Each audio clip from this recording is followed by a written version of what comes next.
Bendecidos en esta mañana, yo le doy gracias al Señor porque Dios es bueno, para siempre es su misericordia. Y en esta mañana vamos a recibir la palabra. El Señor es bueno y es bondadoso. Yo te pido que abras tu Biblia en Mateo, capítulo 18, verso 1. Como lo vayan obteniendo, pueden glorificar al Señor. Él es bueno y en lo que lo encuentren, bueno, les mandamos saludos a los que nos están viendo por la línea de YouTube, por los que están viendo a través de WhatsApp esta predicación. El Señor es bueno en esta mañana, cuando están alegres, cuando están contentos en el Señor. Amén. Bueno, ya lo tenemos todos juntos. Mateo capítulo 18, verso 1 dice: en aquel tiempo los discípulos vinieron a Jesús diciendo: ¿quién es el mayor en el reino de los cielos? Verso 2 también dice: llamando Jesús a un niño, lo puso en medio de ellos y dijo: de cierto os digo que si no os volvéis y os habéis como niños, no entraréis en el reino de los cielos. Oremos. Padre, te damos gracias porque tú eres bueno, Señor, porque tu misericordia es para siempre, Señor, y porque tú nos dejaste esta palabra, Señor, que nos volviésemos como niños. ¿Qué es la importancia, Señor, de volverse como niños?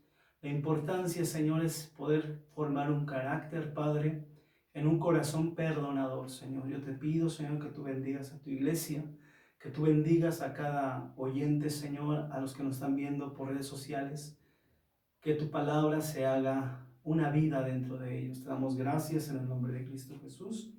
Amén. Pues dice la palabra de Dios que nos tenemos que hacer como niños.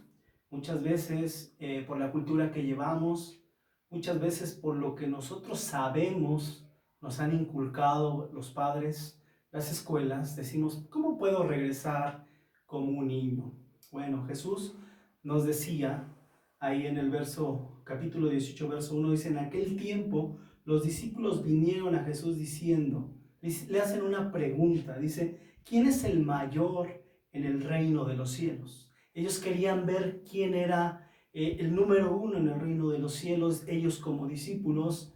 Y posteriormente en nuestros tiempos podríamos decir: bueno, yo tengo un ministerio, yo soy profeta, yo soy evangelista, yo soy pastor, yo soy maestro, yo soy apóstol, yo soy líder de alabanza. Y podemos decir, tenemos un llamado, tenemos un cargo que el Señor nos ha dado, y podemos decir, pues, ¿quién es el mayor entre de todos ellos? ¿Por qué? Porque la cultura occidental donde tú estás, tú y yo, pensamos que el mayor en los cielos es el que tiene un ministerio. La palabra del Señor no lo aclara y dice: el que no fuese como un niño, el que no recibiese nosotros adultos a un niño. Dice en el verso 3: y dijo: de cierto os digo que si no os volvéis y os hacéis como niños, no entraréis. Dice ahí: no entraréis en el reino de los cielos. Él está hablando en una postura de corazón como un niño. Un niño, cuando vemos a nuestros hijos, a nuestras hijas, chiquitos, varias familias conviven, ¿qué pasa? Quizá el niño le quita el helado al otro niño y el niño pega el grito. De repente papá escucha y dice: oye, hijo, ¿qué pasó? Y le dice: mi helado, y empieza a llorar el niño. Y muchas veces entre los padres empieza a haber un conflicto: no, es que tu hijo le quitó el helado a mi hijo, no, es que tu hija le quitó esto. Y vemos el corazón de un niño, vemos la actitud de un niño, que a los 2, 5 minutos que pasó ese incidente, los niños siguen jugando, los niños siguen divirtiéndose. Y el niño se le olvidó la situación que pasó, mientras papá y mamá siguen enojados con el vecino o con los amigos. Entonces el Señor se está refiriendo al perdón en esta hermosa mañana de Mateo capítulo 18. Está hablando que seamos como niños, sean corazones perdonadores. Que si nos hizo algo el vecino, que si nos hizo algo el jefe, que si nos hizo algo la esposa, si hizo algo el esposo, si me hizo algo el hermano, si me hizo algo la hermana, volvamos a ser como niños perdonadores. Entonces dice: verso 4. Así que cualquiera que se humille como este niño es el mayor en el reino de los cielos. ¿Qué está hablando el Señor? La humillación, lo que yo les comentaba hace un momento, que se les olvida a los niños si el otro niño le quitó algo o lo hizo llorar. 2, 5 minutos, pasó la situación. Entonces, el Señor es muy bueno y bondadoso. 6, dice, cualquiera que haga tropezar a alguno de estos pequeños que creen en mí, mejor fuese que se colgase al cuello una piedra de molino y de asno y que se hundiese en lo profundo de la mar. Habla en otra etapa. Está hablando cuando tu iglesia tienes el conocimiento de Cristo y viene alguien nuevo. Dios lo enfoca como un niño que muchas veces la gente, digo entre comillas cristiana, porque el hecho de que tú vengas a la iglesia, el hecho que tú escuches la palabra, el hecho que tú adores al Señor, no da por entendido o no da por sellado que tú eres la iglesia de Cristo. Eso no. ¿Por qué? Porque el verdadero cristiano dice que tiene frutos dignos de arrepentimiento.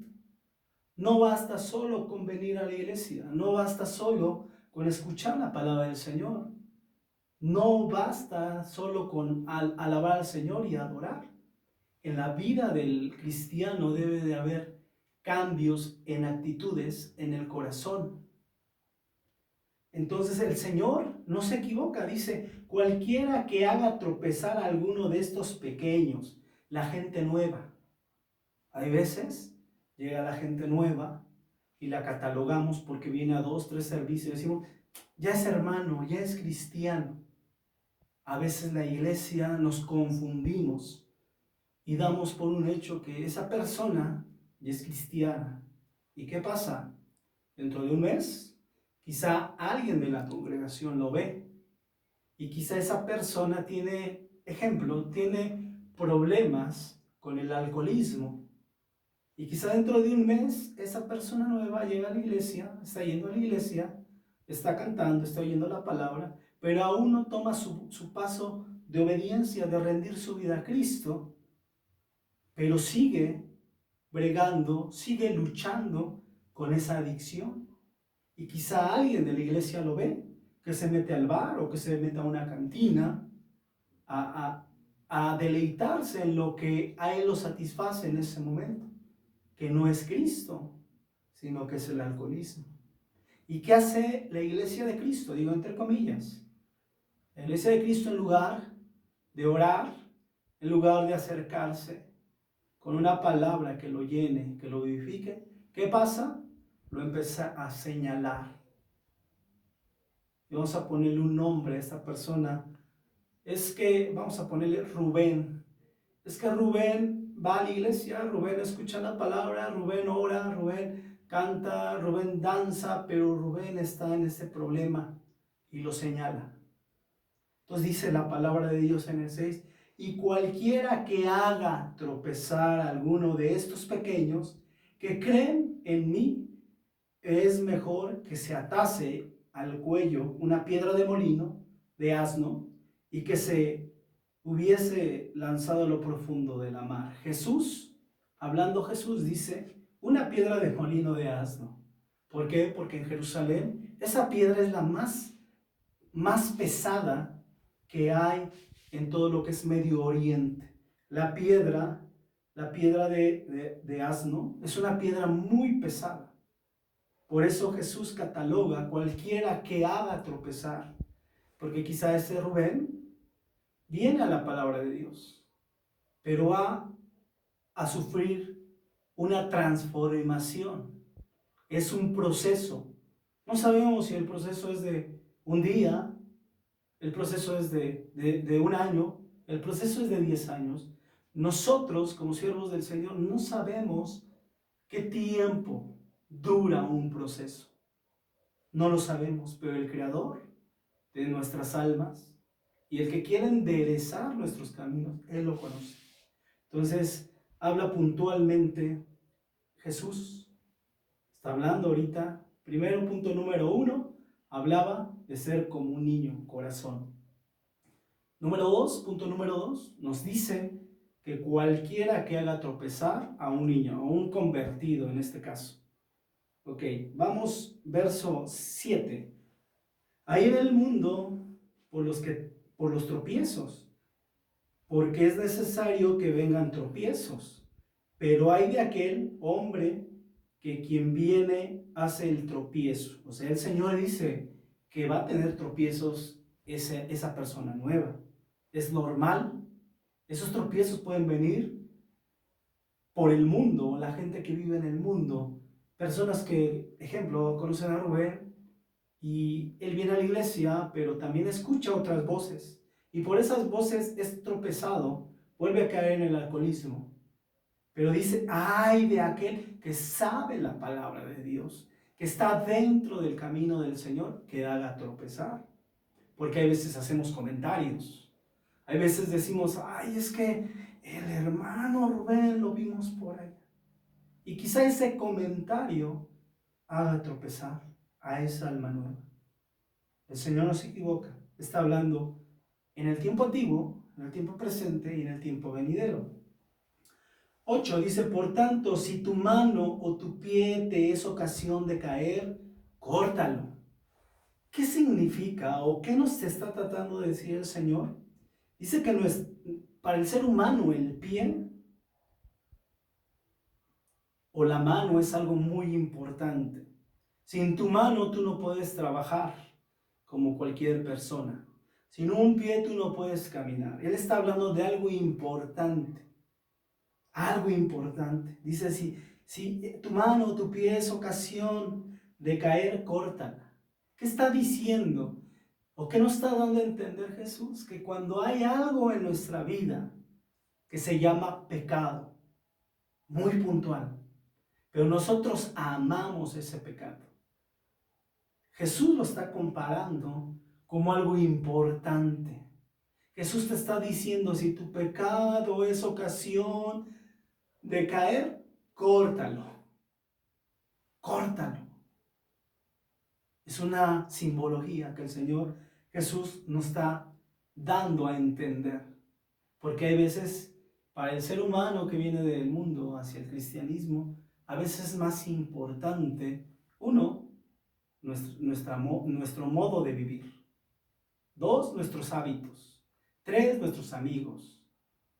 Y sin olvidar la familia. A veces la familia es muy importante, pero dentro de la familia a veces no conocen a Cristo. Y es importante. El Señor dice y nos hace una breve análisis que si un pie y una mano es importante, a veces el ser humano piensa que su pecado es el importante. Hablábamos el ejemplo de Rubén, que era alcohólico. Para él su vida es el alcoholismo. Para él su vida son las marcas de bebidas. ¿Por qué? Porque ama eso, le gusta eso. Hace una comparación. 9. Sigue diciendo el Señor, y si tu ojo te es ocasión de caer, sácalo y échalo de ti. Mejor te es entrar con un solo ojo en la vida, que teniendo 2 ojos y ser echado al infierno de fuego. El Señor no se equivoca, hace la misma comparación, que es algo importante para el ser humano. 10. Mirad que no menosprecéis unos a otros, a estos pequeños, porque os digo que sus ángeles en los cielos ven siempre el rostro de mi Padre que está en los cielos. O sea, Dios a través de sus ángeles comunica su rostro, porque el Hijo del Hombre ha venido para salvar lo que se había perdido. Vuelvo a repetir el 11, porque el Hijo del Hombre es Jesús, ha venido para salvar lo que se había perdido. Él vino a salvar a esas personas que no tienen un corazón como un niño perdonador. Primer punto. porque el Hijo del Hombre ha venido para salvar lo que se había perdido. El ejemplo de este Rubén, alma nueva, con un problema de alcoholismo. Él ha venido para salvar lo que se había perdido. Es eso lo que el Señor nos está diciendo a través de esta escritura. Verso 12, hace una pregunta. ¿Qué os parece si un hombre tiene 100 ovejas y se descarría una de ellas? ¿No deja las 99 y va por los montes buscando la que se había descarriado? ¿Qué nos está diciendo aquí el Señor? El buen pastor da su vida por sus ovejas. Un pastor, cuando sabe desde la oveja 1 hasta la oveja 100 que él tiene, él las conoce perfectamente. Es como el Padre que está en los cielos, el Hijo y el Espíritu Santo, conocen a sus hijos, sean aquí, en este estado de Zumpango, sean en el estado de Ecatepec, de Coacalco, y podemos ver todos los estados, y podemos ver la República Mexicana, y podemos ver el mundo. Dios sabe quiénes son sus ovejas, sabe cómo están entrenadas sus ovejas, qué pueden hacer y qué no pueden hacer. Entonces, está hablando aquí de perdón, está haciéndonos una alegoría del buen pastor, que deja las 99 porque sabe que tienen esas 99, tienen esa capacidad, tienen ese ímpetu, tienen esa fortaleza. Y el buen pastor dice, yo las dejo para buscar la que se me perdió. Y dice que la va a buscar. ¿Por qué? Porque está hablando de perdón. 14. Así no es la voluntad de vuestro Padre que está en los cielos que se pierda uno de estos pequeños. Por tanto, si tu hermano peca contra ti, ve y preséntale, estando tú y él solos, así oirá, has ganado a tu hermano. Bueno, ¿qué pasa? Está hablando en otro tiempo, en el tiempo donde la iglesia hace amistades entre la congregación. ¿Y qué pasa? El hermano Alberto con el hermano Francisco hacen una amistad y de repente hay una situación que a uno de ellos no les agrada y hay problemas y Francisco le dice a la esposa Fátima, es que me pasó esto con Alberto, y Alberto le dice a Paola lo que está pasando y ya se vuelve un conflicto. ¿Qué dice el Señor? Sencillamente, por tanto, si tu hermano peca contra ti, estamos hablando de Alberto y Francisco, ve y repréndele, o sea, ve con él y dile, ¿sabes qué? Me hiciste daño por este comentario.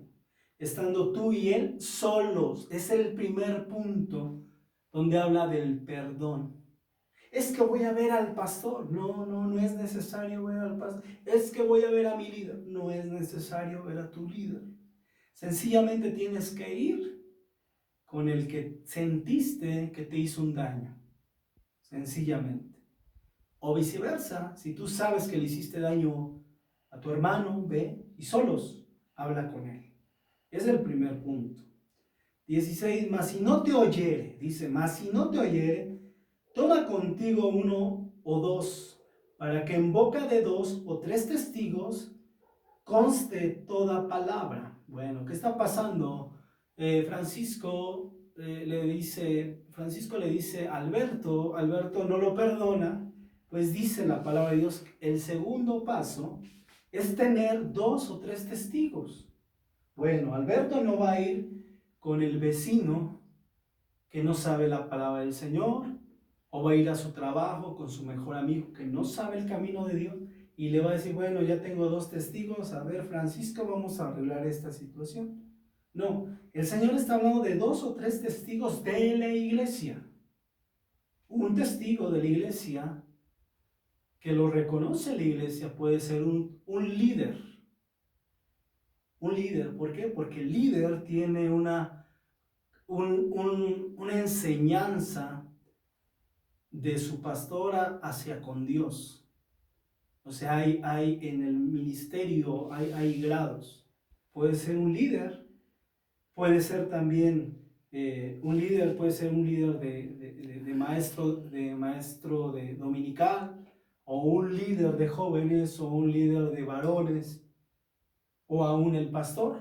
Entonces dice, mas si no te oyere, o sea, te escuchó, pero la palabra del Señor dice si te oyere, o sea que Él toma la situación y dice, ¿sabes qué? Sí te perdono, ¿sabes qué? No te perdono. O sea, son dos cosas que dice el Señor, si no te oyere, toma contigo uno o dos, para que en boca de dos o tres testigos conste toda palabra. ¿Qué pasa con los testigos? Ellos no van a hablar, ellos no van a opinar.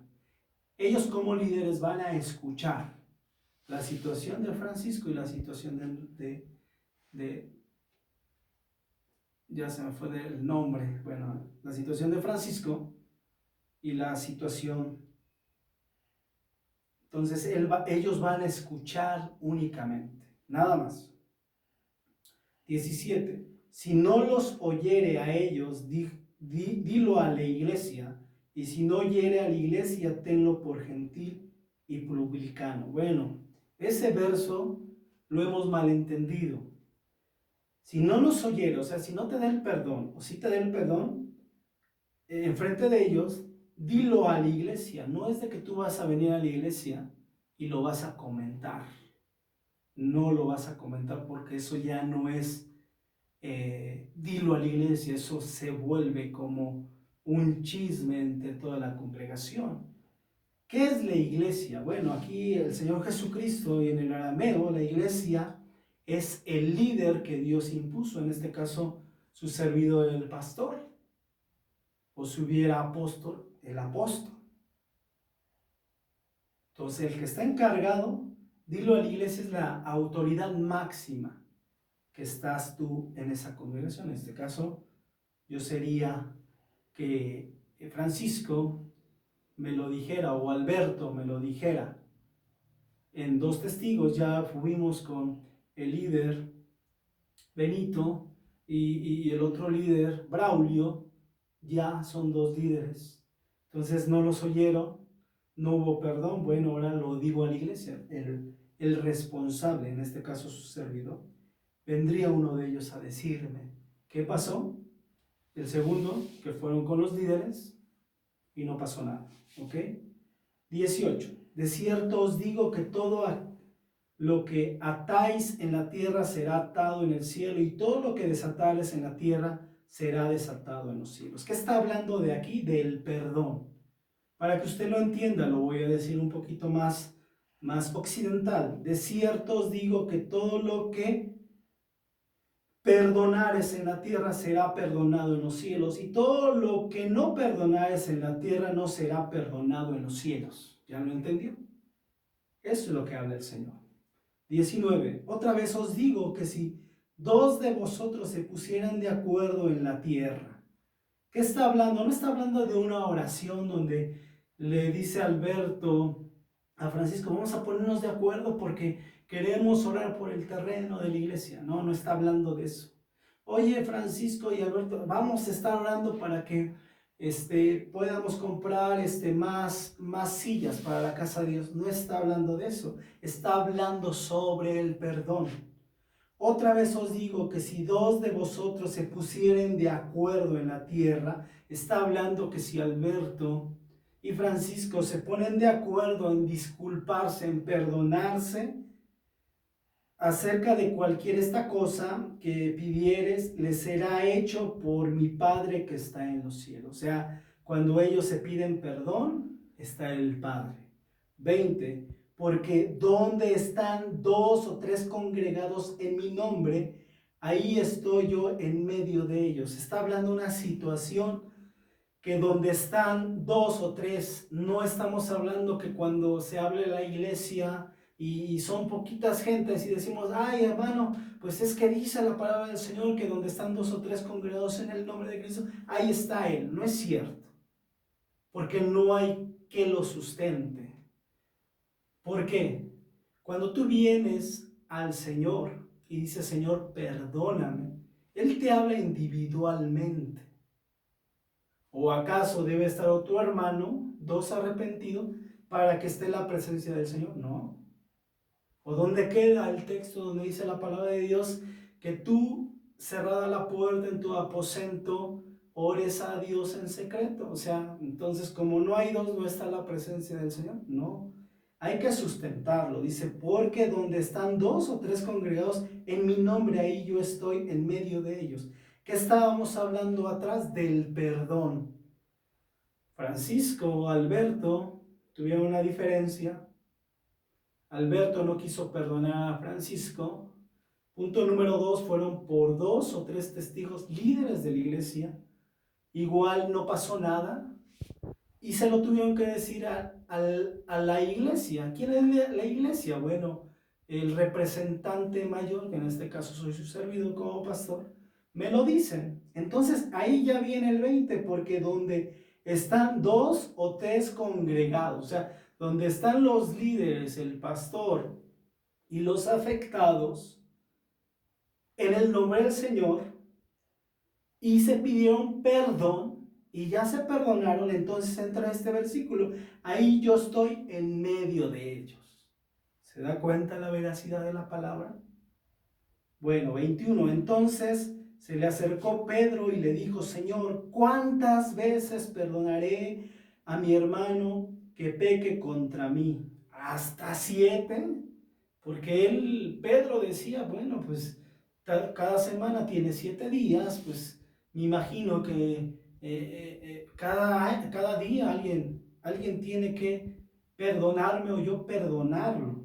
Jesús le dijo, no te digo hasta 7, sino hasta 70 veces 7. Y ahí veces sacamos la matemática en esa situación. Esta ecuación, Jesús dice 70 veces 7. En pocas palabras, te está diciendo el Señor, tú tienes que perdonar, iglesia, las veces que sean necesarias. Tienes que perdonar. Aunque mi hermano, sí, aunque tu hermano, tienes que perdonar. Es que él habló de mí, no importa, tienes que perdonar. Es una ecuación que el Señor da. 23, por lo cual el reino de los cielos es semejante a un rey que quiso hacer cuentas con sus siervos. Y comenzando a hacer cuentas le fue presentado uno que debía 10,000 talentos. A este, como no pudo pagar, ordenó al Señor venderle a su mujer y a sus hijos y todo lo que tenía para que se pagase la deuda. 26. Entonces aquel siervo postrado le suplicó diciendo, Señor, ten paciencia conmigo y yo te lo pagaré todo. 27. El Señor de aquel siervo, movido a misericordia, le soltó y le perdonó la deuda. 28. Pero saliendo aquel siervo halló a uno de sus consiervos que le debía 100 denarios, y haciendo él, le ahogaba diciendo, págame lo que me debes. Entonces su consiervo, postrándose a pie, le rogaba diciendo, ten mi paciencia conmigo y yo te pagaré todo. Mas él no quiso, sino fue y le echó a la cárcel hasta que pagase la deuda. ¿Qué pasa? Dice un rey, nuevamente Jesús hablando en parábolas, que dice que un rey mandó a traer a alguien que le debía mucho dinero, mucha plata, pero él, movido a misericordia. ¿Quién da la misericordia? El Señor Jesús. No necesitamos ser cristianos únicamente para que el Señor pueda tener un toque y nosotros podamos tener misericordia, también los de afuera. El Señor toca a ellos. Entonces dice que este rey fue movido a misericordia y le perdona. Entonces el perdonado sale del reino de ese rey y se encuentra alguien que le debía mucho menos. Y este enojado le dice, pues págame lo que me debes. Y como no le pagó, dice que va con las autoridades y le echan mano conforme a la ley. ¿Qué pasa aquí? Muchas veces nosotros, como cristianos, tenemos la potestad de poder perdonar. Y hay veces no perdonamos, pero queremos que el Señor nos perdone. Y cuando el Señor nos da ese perdón, somos justificados, pero nosotros no queremos perdonar al que nos debe menos. Sencillamente es muy clara la palabra del Señor. Ok, dice el 32, entonces llamándole su señor le dijo, siervo malo, malvado, toda aquella deuda te perdoné, ¿por qué me rogaste? 33, ¿no habéis tú también tener misericordia de tu siervo, como yo tuve misericordia de ti? Entonces su señor enojado le entregó a los verdugos hasta que pagase todo lo que debía. Así también mi Padre Celestial hará con vosotros si no perdonáis de todo corazón cada uno de sus hermanos sus ofensas. Mateo 18, todo el capítulo 18 nos habla del perdón. Nos habla que quién es el mayor en el reino de los cielos. Los pequeños, los que no guardan, los que no atesoran. Número 2, sencillamente, cuando estamos en la iglesia y tenemos conflictos, queremos arreglarlos directamente con el pastor, no es necesario. Primer punto, háblalo con el afectado. Si te perdona, ganarás a tu hermano. Si no te perdona, tienes que ir con los líderes. Punto número 2. Y enfrente de los líderes, si no hay un perdón genuino, igual, díselo a la iglesia, el representante de la iglesia, el pastor, en este caso, como yo les decía, su servidor. Es el tercer punto. Y en ese punto dice que Dios se manifiesta estando 2 o 3 congregados en su nombre. Está hablando de perdón. Sencillamente nos pone un enfoque sobre un reino, un rey que perdona a alguien que debía mucho, le perdona, le ruega, se va, él se acuerda que a alguien le debe mucho menos y se enfurece en su corazón y lo echa a la cárcel. El rey manda a traer a esta persona que hizo esto y dice, pues si yo te perdoné, vamos a decirlo, toda una vida, y alguien que te debe 10 pesos no le quieres perdonar, bueno, como tú eres malo, se te va a hacer la misma disciplina. Y este rey toma a este hombre y paga hasta lo último. Si nos damos cuenta en las Sagradas Escrituras, Mateo 18 está hablando todo el tiempo de perdón. No es necesario sustraer el texto, romperlo, arrancarlo para poder hacer creer otra cosa. La palabra es veraz y es oportuna. El Señor en esta hermosa mañana te indica que tienes que perdonar a tu hermano, que tienes que perdonar a ti mismo o a ti misma situaciones que has estado atesorando en tu corazón, y eso te impide seguir adelante en el camino del Señor. Entonces, vamos a orar, y cualquiera que haya recibido esta palabra con mansedumbre y sencillez, recíbala, haga los cambios correspondientes, llegue a casa y perdone al que tenga que perdonar, vaya a su trabajo y perdone al que tenga que perdonar. Y también una de las cosas es poder ser como niños, un corazón que la mente se olvida las cosas. Oremos. Padre, te damos gracias en el nombre de Jesús, porque tú traes una palabra a tiempo y fuera de tiempo, Señor. Yo te pido que bendigas a tu iglesia en el nombre de Cristo Jesús.